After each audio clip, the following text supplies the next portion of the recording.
Today we are going to be looking at the new Jakks Pacific Sonic the Hedgehog 2.5-inch classic Sonic action figure.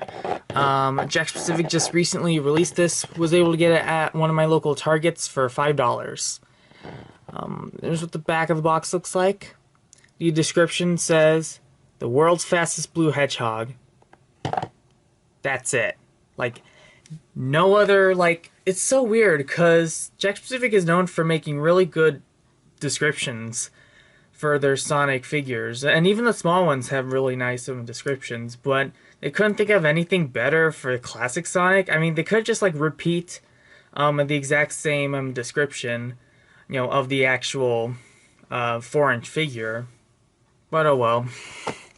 The other figures that are in this new wave of 2.5-inch figures are Motobug, Metal Sonic, Tails, and a Gold Chow. I was able to find the Motobug, so expect a review either next week or the week after. And I still need to get the Gold Chow. I don't care about Metal Sonic or Tails. I just only care about the small figures that will scale with the 4-inch figures. So we're going to open him up and have a closer look at him. Now, Classic Sonic does not have any accessories, because he's a small figure. But for comparison, here is him right next to the 4-inch modern Sonic action figure. And I think the scaling actually works. I think they actually scale well with each other. Now the whole Sonic height comparison thing is very confusing.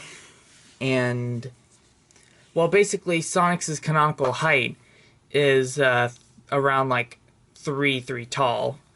But the problem is that classic Sonic is shorter than modern Sonic. I'm not going to get into this. I probably would rather make a separate video about this. But in terms of generations of scaling, I think they probably scale well.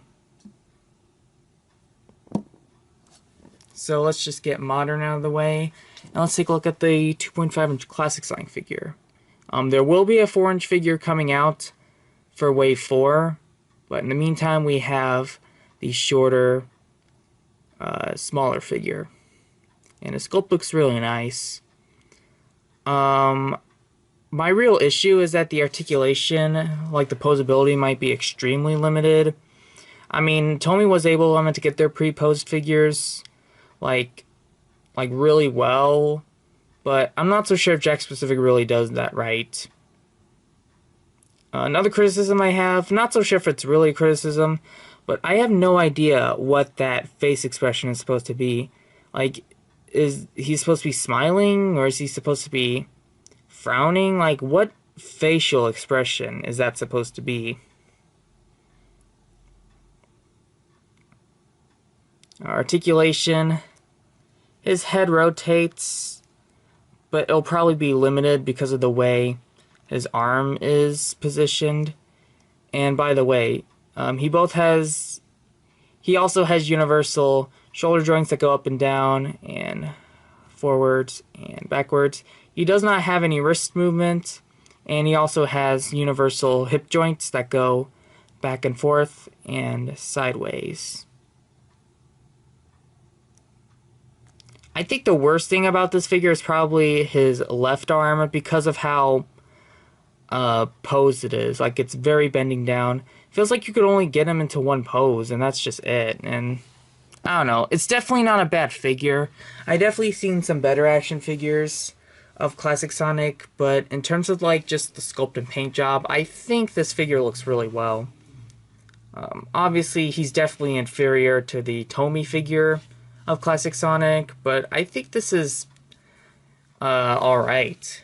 I probably would have to give classic Sonic a B-. I mean, it's definitely a really good figure, but very limited into the articulation because of how posed he is. But thank you for watching this video, and subscribe for more Jakks Pacific Sonic figures.